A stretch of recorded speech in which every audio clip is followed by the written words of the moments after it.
अस्सलामुअलैकुम, आप देख रहे हैं समा। मैं हूं सैयद फैसल करीम और मैं हूं सिद्रा मीर। बुलेटिन के आगाज में सबसे पहले बात करेंगे मुहलिक वबा की, जिसे वजीर आजम इमरान खान ने शिकस्त दे दी। कोरोना की कोई अलामत बाकी नहीं रही। वजीर आजम ने सरकारी मसरूफियात का बाकायदा आगाज कर दिया। आवाम को कोरोना से बचाने के लिए NCOC का अहम इजलास कल तलब कर लिया। अहम फैसले भी किए जा सकते हैं। वज़ीर आज़म इमरान खान ने कोरोना वायरस को शिकस्त दे दी। टेस्ट मनफी आ गया। कोरोना की कोई अलामात बाकी नहीं रही। वज़ीर आज़म ने टेस्ट मनफी आने के बाद सरकारी मसरूफियात का बाकायदा आगाज कर दिया। इमरान खान की ज़ेरे सदारत गिलगित बल्तिस्तान से मुताल्लिक इजलास हुआ, जिसमें वज़ीर आज़म ने गिलगित बल्तिस्तान के लिए तरक्याती पैकेज की मंजूरी दी। वज़ीर आज़म ने खुद तो कोरोना से निजात हासिल कर ली, कौम को इस मूजी मर्ज से कैसे बचाया जाए। वज़ीर आज़म ने इस पर NCC का इजलास आज तलब कर लिया। इमरान खान को मुल्क भर की कोरोना सूरत हाल पर ब्रीफिंग दी जाएगी। ज़राए के मुताबिक कोरोना की सूरत हाल के पेश नज़र अहम फैसले मुतवक्के हैं। वज़ीर आज़म ने कोरोना में मुब्तला रहने के दौरान भी सरकारी उमूर आइसोलेशन में रहकर अंजाम दिए। नया पाकिस्तान हाउसिंग प्रोजेक्ट की टेलीथॉन के लिए वज़ीर आज़म ने वीडियो पैगाम दिया। कोरोना की तीसरी लहर से मुतालिक भी वीडियो पैगाम जारी किया। सेनेट के इलेक्शन के अंदर एहतियात नहीं की गई जो मुझे करनी चाहिए थी, ये बीमारी होगी। जो इंग्लैंड से जो लोग आए हैं वो लाहौर में आए हैं, इस्लामाबाद में हैं, जो पेशावर में हैं। यहाँ तेजी से बढ़ रहे हैं केसेस, लोग बढ़ते जा रहे हैं अस्पतालों में। वैक्सीन है कोरोना की, दुनिया में उसकी शॉर्टेज हो गई है। इमरान खान ने कौम से एहतियाती तदाबीर पर अमल करने की अपील भी की थी। बेहतर ये है कि हम अभी से SOPs के ऊपर फॉलो करें। सबसे पहले तो ये मास्क पहने। विफाकी वजीर बराए सनत व पैदावार हमाद अजहर ने वजारत खजाना का इजाफी चार्ज संभाल लिया। वजीर आजम ने अवाम को रिलीफ देने के लिए फौरी इकदामात की हिदायत कर दी। हमाद अजहर ने भारत से चीनी कपास धागे की दरामद समेत 21 निकाती एजेंडे पर गौर के लिए कल ECC का इजलास भी तलब कर लिया। इस पर रिपोर्ट करेंगे शकील अहमद। हफीज शेख को ओहदे से हटाए जाने और हमाद अजहर को नया वजीर खजाना बनाए जाने का नोटिफिकेशन जारी। तब्दीली सरकार की मुआशी टीम का सरबराह बनते ही हमाद अजहर इन एक्शन। वजीर सनत व पैदावार ने वजारत खजाना पहुंचकर कलमदान का इजाफी चार्ज संभाला। टीम अरकान से मिले, दफ्तरी उमूर निपटाए। गवर्नर स्टेट बैंक रजा बाकिर ने मुलाकात की, मुल्क की मुआशी सूरत हाल और माली उमूर पर बात की। कुछ ही देर बाद बनी गाला यात्रा। वजीर आजम इमरान खान से बैठक, अहम जिम्मेदारी के लिए एतमाद करने पर इजहार तशक्कुर। हमाद अजहर गरीब आदमी को रिलीफ देने के लिए फौरी ठोस इकदामात करें। वजीर आजम ने नए वजीर खजाना को पहली ही बैठक में बड़ा टास्क सौंप दिया। हमाद अजहर ने वजीर आजम की तवक्कुआत पर पूरा उतरने के लिए कोई कसर उठा न रखने की यकीन दहानी भी करा दी। बतौर वजीर खजाना हमाद अजहर का पहले ही झटके में बड़ा इकदाम। 21 निकाती एजेंडे पर गौर के लिए इक्तसादी राब्ता कमेटी का इजलास बुला लिया। भारत से कपास, धागा और चीनी की दरामद, 5 साल तजारती पॉलिसी फ्रेमवर्क और वजीर आजम सस्ता घर स्कीम के लिए 2 अरब रुपए के फंड्स की मंजूरी मतवक्के। PIA की तंजीमें 9 और रोज वेल्ट होटल के लिए माली सपोर्ट भी एजेंडे में शामिल है। मुख्तलिफ महकमों के लिए करोड़ों रुपए की तकनीकी सप्लीमेंट्री ग्रांट्स की मंजूरी भी दी जाएगी। शकील अहमद, समा, इस्लामाबाद। इसाक डार हों, हफीज शेख या असद उमर, पॉलिसियों में ज़्यादा फ़र्क नहीं। मौजूदा निज़ाम में कोई वज़ीर ख़जाना कामयाब नहीं हो सकता। साबिक चेयरमैन FBR शब्बर जैदी की समा के प्रोग्राम 7 से 8 में गुफ्तगू। कहा कि वज़ीर आज़म को मईशत से मुतालिक इंतहाई सख्त फैसले करना होंगे। इकनॉमिक सर्जरी के लिए माशी सरगर्मियों को 15 दिन के लिए बंद करके रजिस्ट्रेशन की तजवीज़ दे दी। माशी इमरजेंसी का मुतालबा भी कर दिया। मैंने असद उमर की पॉलिसी में और हफीज शेख की पॉलिसी में और इसहाक डार की पॉलिसी में और शब्बर की पॉलिसी में बहुत बड़ा फ़र्क नहीं देखा। मेरी ये तजवीज़ है इमरान खान साहब को कि वो मईशत के बारे में बहुत सख्त फैसले करें, और अगर वो फैसले नहीं कर पा रहे, उसे अमल नहीं कर पा रहे, तो वो इक़्तिदार को छोड़ के और वापस आ जाएं। पाकिस्तानी मईशत की हमें सर्जरी चाहिए कि हमें सर्जरी के लिए शायद 15 दिन तक पाकिस्तान की इकोनॉमिक एक्टिविटी को बंद करना पड़े। तमाम दुकानों को 15 दिन तक ऑफिशियली बंद करें और उन सबको रजिस्टर कराएं, तमाम प्रॉपर्टियों को रजिस्टर कराएं, तमाम लोगों की गाड़ियां, बैंक अकाउंट बंद करें जब तक वो ये डिस्क्लोज नहीं करें कि वो क्या करते हैं। आप मुझे 15 दिन की पाकिस्तान में फाइनेंशियल इमरजेंसी लगाने की इजाजत दें। मुझसे ज्यादा बेहतर कोई नहीं जानता इस मुल्क में कि किस जगह पर गड़ा है। हमाद अजहर जैसा शरीफ आदमी भी आएगा, ये सब नाकाम होकर वापस चले जाएंगे। इमरान खान साहब भी नाकाम होकर वापस चले जाएंगे। अवाम इसी तरह रोते गाते रहेंगे। प्लीज एक बड़ी सर्जरी करें। 3 मार्च को ऐवाने वाला 26 दिन बाद काबीना से निकाला। एक ही माह के दौरान हुकूमत ने हफीज शेख को सराखों पर बिठाया और फिर घर जाने का रास्ता भी दिखाया। कुछ हफ्ते पहले तक पूरी काबीना हफीज शेख की कारकर्दगी का डंका बजा रही थी, मगर क्या से क्या हो गए देखते देखते। देगा शेख हफीज इंशाल्लाह आइंदा भी जीते, हफीज शेख साहब बाय फार जीते। मैं बार बार कह रही हूँ कि हफीज शेख पीटीआई नहीं, इस मुल्क की भी जरूरत है। जो हीरो था वो जीरो हो गया है। जो महंगाई हो गई थी, इस सिलसिले में उन प्राइम मिनिस्टर साहब ने फैसला किया है कि वो एक नई टीम लाएं, पाकिस्तान को जमीनी हकायक हैं उनके मुताबिक पॉलिसीज बनाएं। शिबली फराज का तबसरा सुन लिया, अब रवा महीने के गुजरे हुए दिन भी याद कर लीजिए। जीतने जा रहा है, हम समझते हैं हम बहुत आगे हैं। ये पाकिस्तान का वो खूबसूरत दरख्शां चेहरा है जो दुनिया में जो है ना पाकिस्तान को मुश्किलात से बाहर निकालने में कामयाब हुआ है। हुकूमत ने फरवरी के महीने में महंगाई के एदाद शुमार को सामने रखते हुए हफीज शेख को 3 मार्च का सेनेट का सबसे बड़ा इलेक्शन लड़ाया। गिलानी ने हफीज शेख को चित कर दिया। गिलानी साहब ने 169 वोट लिए हैं, 169 वोट लिए हैं और शेख साहब ने लिए हैं 164 वोट।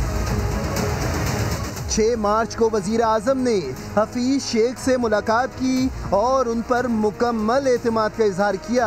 8 मार्च को शेख रशीद बोले, हमने हफीज शेख के साथ जो हफीज शेख जितने खुलूस का मुस्तहिक था, ये हमने हफीज शेख के लिए नहीं किया। मुस्तकबिल कैसे दुबई जाएगी। He will continue as a federal minister of finance. He will be the part of the Senate.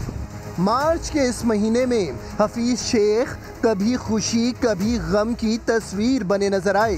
क्या से क्या हो गया, देखते देखते वो जुदा हो गया, देखते देखते। जब मईशत तबाह हो गई तो हुकूमत को होश आया कि वजीर खजाना नालायक था। नून लीगी रहनुमा शाहिद खाकान अब्बासी की हुकूमत पर तनकीद। तर्जुमान सिंध हुकूमत ने हफीज शेख की बरतरफी को पीपी बयानिए की जीत करार दे दिया। अब्दुल हफीज शेख की बरतरफी पर ओपोजिशन रहनुमाओं की हुकूमत पर तनकीद जारी। नून लीग के सीनियर रहनुमा शाहिद खाकान अब्बासी कहते हैं वजीर बदलने से महंगाई कंट्रोल नहीं होगी। अब हमें पता चला है 3 साल के बाद कि हमारा वजीर खजाना नालायक था। जब मुल्क की मईशत तबाह हो गई, हमने एक और काबिल आदमी को वहाँ पर, जो पहले भी वजीर खजाना रह चुके हैं, उनको यहाँ पर लाकर रख दिया है। तर्जुमान पीपल्स पार्टी मुर्तजा वहाब ने हुकूमती इक़दाम को पीपल्स पार्टी के मौक़िफ़ की जीत करार दिया। बिलावल भुट्टो जरदारी साहब की जो पार्लियामान में पीटीआई हुकूमत को अपोज करने की स्ट्रैटेजी थी, उसने फल देना शुरू कर दिए और ये उस प्रेशर का नतीजा है। हफीज शेख साहब को अब घर जाना पड़ा। असल निजात पाकिस्तान की 22 करोड़ आवाम को तब मिलेगी जब इमरान खान साहब को घर भेजा जाएगा। उधर लीगी रहनुमा मोहम्मद जुबैर ने समा से गुफ्तगू में कहा, अब्दुल हफीज शेख को हटाकर हुकूमत ने तस्लीम कर लिया कि वो महंगाई पर काबू पाने में नाकाम हो गई। लेकिन फिरदौस आशिक अवान का ये कहना है कि हफीज शेख को परफॉर्मेंस नहीं, कानूनी कदगन की वजह से हटाया गया। अदालत ने मुआविनीन को मुंतखब करवाने के लिए वक्त दिया था, इसीलिए हफीज शेख को सेनेट का इलेक्शन लड़वाया गया। के साथ जो आप परफॉर्मेंस का इशू नहीं है, उनके साथ एक कानूनी मसला है। कोर्ट में ये रिट की गई कि जितने मामनीन है इस्लामाबाद हाई कोर्ट के अंदर, उनके हवाले से सुप्रीम कोर्ट जो है वो फैसला दे और उनको बरतरफ करे। उस पर हाई कोर्ट ने जो फैसला किया, उस फैसले में उन्होंने कहा कि इनको टाइम दिया जाए कि वो अपनी अहम तरीन पोस्ट के ऊपर बैठे अफराद उनको इलेक्ट करा लिया जाए। और यही वो वजह थी कि जिसकी वजह से उन्हें सेनेट का इलेक्शन जो है उसमें कैंडिडेट बनाया गया और कोई ऑप्शन नहीं था उन्हें उस सीट पे रिटेन करने के लिए। हफीज शेख की खिदमात जो है वो नाकाबिले फरामोश रही हैं। पेट्रोल बहरान में मुलव्विस कंपनी के आला ओहदेदार ताबिश गौहर को मुअव्विन खुसूसी बराए पेट्रोलियम बना दिया गया। कंपनी ने बहरान के दौरान अपनी दोनों रिफाइनरीज को बंद रखा था। इंक्वायरी कमीशन ने कंपनी के खिलाफ कार्रवाई की सिफारिश भी की थी। इस्लामाबाद से वहाब कामरान की रिपोर्ट। नदीम बाबर को जिस इल्जाम के तहत मुअव्विन खुसूसी पेट्रोलियम के ओहदे से हटाया गया, उसी इल्जाम में मुलव्विस कंपनी के आला ओहदेदार बन गए वजीर आजम के नए मुअव्विन खुसूसी। यानी मीर क्या सादा है बीमार हुए, जिसके सबब उसी अत्तार के लड़के से दवा लेते हैं। समा को मौसूल होने वाली दस्तावेज के मुताबिक ताबिश गौहर 2020 में पेट्रोल बहरान की जिम्मेदार ऑयल कंपनी में अहम ओहदों पर तैनात रह चुके हैं। जून 2020 में ताबिश गौहर कंपनी के member board of directors, audit और ह्यूमन रिसोर्स कमेटी के चेयरमैन भी रहे। ताबिश गौहर को अक्टूबर 2020 में मुअव्विन खुसूसी पावर बनाया गया था। नदीम बाबर की बरतरफी के बाद गुज़श्ता रोज ताबिश गौहर को मुअव्विन खुसूसी पेट्रोलियम का इजाफी चार्ज भी सौंप दिया गया। पेट्रोल बहरान तहकीकाती रिपोर्ट में करार दिया गया कि ताबिश गौहर की साबिक कंपनी ने बहरान के वक्त अपनी दोनों रिफाइनरीज को बंद रखा। कंपनी पर समंदर के रास्ते तेल मसनूआत की स्मगलिंग का भी इल्जाम है। जनाब, सिंध सरकार की जानिब से हलवाई की दुकान पर नाना जी की एक और फातिहा कर दी गई। वजीर ट्रांसपोर्ट सिंध ने आज कराची में एक निजी कंपनी की इलेक्ट्रिक बस के आजमाइशी सफर का फीता काट दिया। संजय साधवानी रिपोर्ट करेंगे। सिंध सरकार की हलवाई की दुकान पर दादाजी की एक और फातिहा। नहीं समझे? आइए आपको समझाते हैं। निजी कंपनी इलेक्ट्रिक बस सर्विस चलाने का मंसूबा ला रही है, जिसके आजमाइशी सफर के इफ्तिताह का मरहला आया तो वजीर ट्रांसपोर्ट सिंध भागे भागे पहुंच गए। इस मौके पर उवैस कादिर शाह को याद दिलाया गया कि जियाली सरकार तो 2017 से कभी हजारों तो कभी सैकड़ों बसें लाने और चलाने के दावे करती रही थी। ट्रांसपोर्ट में बिल्कुल आपकी बात ठीक है, जो प्रोजेक्ट्स आने चाहिए थे वो अभी तक नहीं आ सके, लेकिन अल्हम्दुलिल्लाह अब पेस स्टार्ट हुआ है। नाकामी के एतराफ के बाद भी वजीर ट्रांसपोर्ट का एतमाद बरकरार रहा। अगली ही सांस में इसी साल कराची में 250 बसें चलाने का दावा कर दिया। सिंध गवर्नमेंट जो अपना बसेस का 250 बसेस का काम प्रोजेक्ट करने जा रही है, वो इंशाल्लाह हम इसी साल अभी कुछ दिनों में टेंडरिंग में चले जाएंगे और इसी साल वो बसें कराची की सड़कों पे होंगी। वो टाइम लगेगा। ये वही जियाली सरकार है जिसने सिंध पर 10 साल राज करने के बाद 2018 में सिर्फ 10 बसें चलाईं, जो 10 माह बाद ही सड़कों से गायब हो गई थीं। कैमरामैन मोहम्मद कामरान के साथ संजय साधवानी, समा, कराची। सिंध हुकूमत कराची वालों से बदला लेना चाहती है। अपोजिशन जमातें बरस पड़ी। पीटीआई रहनुमा असलम खान कहते हैं जुम्मे की शाम सूबाई हुकूमत कराची छोड़कर अंदरूने सिंध चली जाती है। मुत्तहिदा रहनुमा साबिर कायम खानी ने कहा कि मास ट्रांजिट बड़े शहरों की ज़रूरत होती है, लेकिन पीपी ने कभी मनसूबाबंदी नहीं की। कोर्ट में बिल्कुल आपकी बात ठीक है, जो प्रोजेक्ट्स आने चाहिए थे वो अभी तक नहीं आ सके। हम इसी साल अभी कुछ दिनों में टेंडरिंग में चले जाएंगे। नाकामी का एतराफ और कराची वालों के लिए नया ख्वाब। पीपी सरकार की कारकर्दगी पर अपोजिशन रहनुमा बरस पड़े। पीटीआई के रुकन कौमी असम्बली असलम खान ने कहा सूबाई हुकूमत से कोई तवक्को नहीं। इन्होंने कराची से बदला लेना है सर। फ्राइडे की शाम को आप 5 बजे फोन करें तो पूरी सिंध हुकूमत वो सिंध चली जाती है, कराची छोड़ देते हैं पूरी। तो खाली मजे करने आए और लूटने के लिए आए सिंध को। इनसे कोई एक्सपेक्टेशन आप मत रखें। MQM रहनुमा साबिर कायम खानी का भी कहना था कि जियाली सरकार ने कराची के लिए कोई मनसूबाबंदी नहीं की।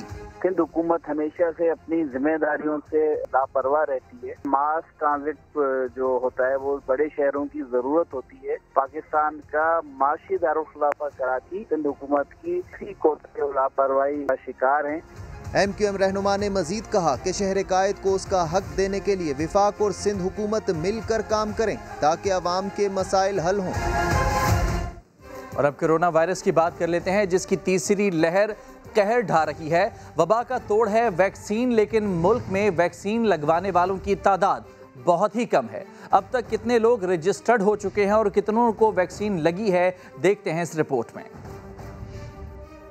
क्या उम्र रसीदा अफराद को कोरोना वैक्सीन रजिस्ट्रेशन में मसाइल का सामना करना पड़ रहा है? बड़े शहरों में बुजुर्ग अफराद की कोरोना रजिस्ट्रेशन इंतहाई कम। कराची में सिर्फ 37,000 अफराद को कोरोना वैक्सीन लग सकी, जबकि शहर में उम्र रसीदा अफराद की तादाद 12.5 लाख से जायद है।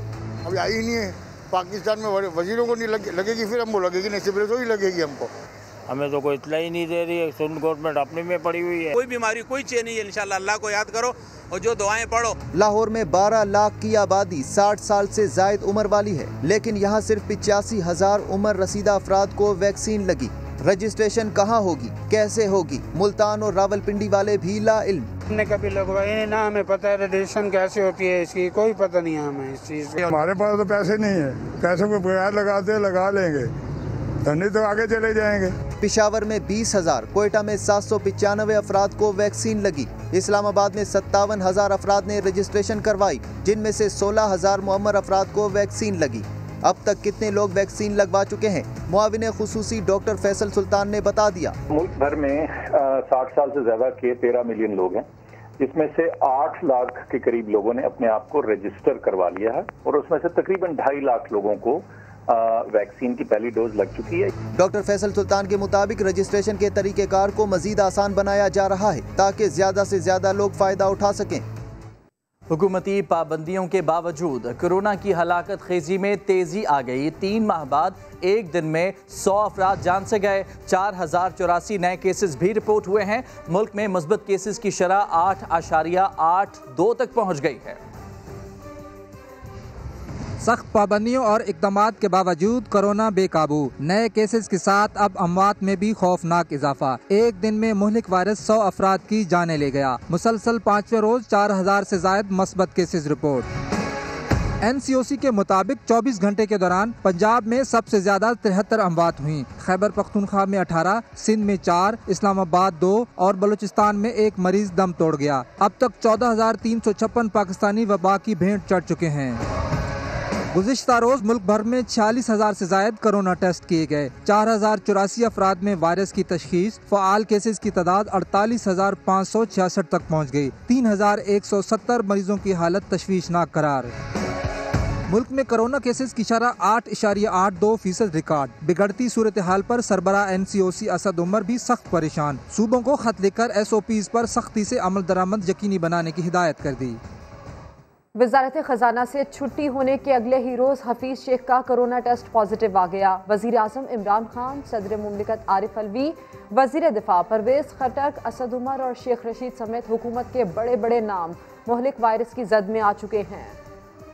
कोरोना ना देखे बरादरी मर्तबा, कोरोना ना देखे उम्र पार्टी, जो निशाने पर आए वबा लपेट में लेती जाए। वजीर खजाना हफीज शेख का ओहदे से फारिग किए जाने के अगले ही रोज कोरोना टेस्ट मुस्बत आ गया। नए वजीर खजाना हमाद अजहर पहले ही वायरस को झेल कर सेहतयाब हो चुके। तब्दीली सरकार के पहले वजीर खजाना रहने वाले असद उमर भी कोरोना ज़दा रह चुके। हाल ही में सदर मुमलिकत डॉक्टर आरिफ अलवी और वजीर दिफा परवेज खटक का कोरोना टेस्ट मुस्बत आया, तो उनसे पहले वजीर आजम इमरान खान और उनकी अहलिया को भी वायरस के बायस करंतना होना पड़ा। माजी में स्पीकर कौमी assembly Asad Qaiser, deputy speaker Qasim Suri, वजीर खारजा शाह महमूद कुरैशी और वफाकी वजीर शेख रशीद समेत कई और बड़े हुकूमती नाम पर कोरोना जदगान की फहरिस्त में रह चुके। सवाल ये भी उठता है कि हुकूमत में आला तरीन सतह पर कोरोना SOPs की पासदारी में कोई तो खामी है जो बड़े बड़े भी ना बच पाए। मुल्क में कोरोना की बिगड़ती सूरत हाल। साबिक वज़ीर आज़म शाहिद खकान अब्बासी ने NCOC को नाकाम करार दे दिया। एहतसाब अदालत के बाहर मीडिया से गुफ्तगू में कहा कि ऐसी पॉलिसियां बनाने का क्या फ़ायदा जिनका कोई नतीजा ना निकले। हुकूमत ने अभी तक कोरोना वैक्सीन के लिए कुछ नहीं किया। जज्बात नहीं, सिर्फ कानून पर चलें। सुप्रीम कोर्ट का जजेस को आईनी हुदूद से तजावुज़ न करने का इंतबाह। मैप्को में भर्तियों से मुतालिक केस के फैसले में कहा कि रवायात का एहतराम न किया जाए तो आईनी बहरान पैदा होता है। लाहौर हाई कोर्ट का फैसला भी कलअदम करार दे दिया। इस्लामाबाद से जुल्करनैन इकबाल की रिपोर्ट देखिए। बड़ी अदालत का अदलिया को कानून के दायरे में रहने के लिए बड़ा हुक्म। सुप्रीम कोर्ट ने अपने फैसले में कहा कि जजेस को जज्बात में आने के बजाय कानून के दायरे में रहना चाहिए। जजेस के आईनी हुदूद से तजावुज करने के रुझान को रोकना होगा। अदलिया की इंतजामी उमूर में मुदाखलत अख्तियारात की सहफरीकी तकसीम के खिलाफ करार। तहरीरी फैसले में कहा गया कि अदालती जायजे के अख्तियार का मतलब इंतजामी उमूर अपने हाथ में लेना नहीं। आईनी हुदूद से तजावुज पर जज अख्तियारात का गलत इस्तेमाल करेगा। रियासत का कोई सतून दूसरे की हुदूद में मुदाखलत नहीं कर सकता। रवायात का एहतराम न हो तो आईनी बहरान पैदा होता है। सुप्रीम कोर्ट ने 5 सफ़हात पर मुश्तमिल जस्टिस मंसूर अली शाह के फैसले की कापी चीफ जस्टिस की वसातत से लाहौर हाई कोर्ट के तमाम जजेस को भिजवाने की हिदायत भी कर दी। हाई कोर्ट के जज ने अपने फैसले में मोहम्मद इलियास नामी शख्स को मैपको में भर्ती करने का हुक्म दिया था, जो कलअदम करार दिया गया है। कराची NA 249 पर नून लीग के उम्मीदवार मिफ्ता इस्माइल ने टॉफी के रैपर पर अपनी तस्वीर सजवा दी। कहते हैं टॉफियां और बिस्किट बनाना उनका आबाई काम है। वोट हासिल करने की कोशिश कर रहे हैं और साथ में प्रोडक्ट की मशहूरी भी हो रही है। चीज़ वगैरह, कोई लॉलीपॉप्स वगैरह जिस पे आपकी पिक्चर्स हैं वो बनवा के रखी हुई हैं, आपने वो बांटेंगे, इस तरह की कैंपेन भी हो रही है आपकी तरफ से। Is it true? देखिए, लॉलीपॉप तो इमरान खान ने पाकिस्तान को दिया है, टॉफ़ी आप दे रहे हैं और कोई काम नहीं किया। मेरा तो ये आबाई काम है, मेरे बाप दादा की फैक्ट्रियाँ थी इस चीज़ की, फिर टॉफ़ियाँ हम बच्चों को दे रहे हैं। बिल्कुल मुफ्त में या खरीदनी पड़ेगी? खरीदने तो बहुत ही अच्छा है मेरी बहन, नहीं तो मुफ्त में दे देंगे। आप दो कैंपेन एक साथ कर? दोनों कैंपेन एक साथ कर रहा हूँ मैं। बल्कि मैं सच बताऊँ कि हर दुकान पर जाके मैं ये भी देखता हूँ कि मेरा माल पड़ा है कि नहीं पड़ा। बड़ा तसल्ली बख्श डिस्ट्रीब्यूशन है। तरसील का काम हमारा के इलेक्ट्रिक से तो अच्छा है। और अब आपको बताएं कि डॉलर के मुकाबले में रुपया तगड़ा हो रहा है, लेकिन महंगाई का तूफान है जो थमने का नाम नहीं ले रहा। इस्लामाबाद से शकील अहमद की रिपोर्ट देखते हैं। पाकिस्तानी रुपया तगड़ा हो गया। इकलौती सुपर पावर की करेंसी नाकदरी का शिकार। गुज़िश्ता 8 माह में 15 रुपए सस्ता होकर डॉलर 22 माह की कम तरीन सतह 153 रुपए पर आ चुका। फिर भी कम न हुए महंगाई के वार। अगस्त 2018 में डॉलर था 123 रुपए का और इस्लामाबाद से दुबई तक का फिजाई सफर का रिटर्न टिकट 50,000 रुपए तक था, जो अगस्त 2020 तक 15,000 रुपए महंगा होकर 65,000 रुपए का हो गया। डॉलर जो 45 रुपए महंगा होकर 168 रुपए की बुलंद तरीन सतह पर पहुंच चुका था। अब डॉलर तो 22 माह की कम तरीन सतह पर आ चुका, लेकिन दुबई का रिटर्न टिकट अब भी वही 65,000 रुपए का। दीगर ममालिक के सफर और अंदरूनी मुल्क परवाजों के अखराजात का भी यही हाल। और तो और खुद हुकूमत ने गुज़िश्ता 8 माह में डॉलर सस्ता होने के बावजूद पेट्रोल 8 रुपए महंगा करके 113 रुपए फी लीटर तक पहुंचा दिया। 8 माह में दाल चना की कीमत 18 रुपए बढ़कर 136 रुपए हो गई। घी 55 रुपए महंगा होकर 298 रुपए फी किलो तक जा पहुंचा। चिकन के दाम 106 रुपए बढ़कर 238 रुपए फी किलो हो गए। यही नहीं, अद्वियात समेत सेहत की सहूलियात 8%, जबकि बिजली की कीमत में 43% इजाफा हो चुका। और कराची में गर्मी की शिद्दत में इजाफा हो गया। पारा 40 डिग्री सेंटीग्रेड तक पहुंचने का इम्कान है। जमजम सईद की रिपोर्ट। कराची वाले तैयार हो जाएं, गर्मी आ नहीं रही, गर्मी आ गई है। सूरज आंखें दिखा रहा है, पारा ऊपर को जा रहा है, समंदरी हवाएं भी रूठी रूठी सी नजर आ रही हैं। I've heard कि हीट वेव आने वाली है और काफ़ी बुरा हाल भी होने वाला है सबका, तो इट्स बेटर कि पीपल कीप देमसेल्व्स हाइड्रेटेड और जूसेस पिएं, पानी रखें अपने साथ, बिल्कुल पॉसिबली वेयर कैप्स, लड़कियां भी कैप्स पहने। मौसम का हाल बताने वाले आइंदा 3 से 4 रोज में गर्मी मजीद बढ़ने की पेशगोई कर रहे हैं। कहते हैं दर्जा हरारत 40 डिग्री को छू सकता है। माहिरीन सेहत का कहना है कि गर्म मौसम में शहरी भरपूर एहतियात करें। कैमरामैन अली मुशर्रफ के साथ जमजम सईद, सामा, कराची। क्रिकेट के बाद मोहम्मद हफीज गोल्फ के भी प्रोफेसर बन गए। कप्तान बाबर आजम को गोल्फ सिखाने की ठान ली। एक ब्रेक के बाद हाजिर होंगे हेडलाइंस के साथ। देखते रहिए समा।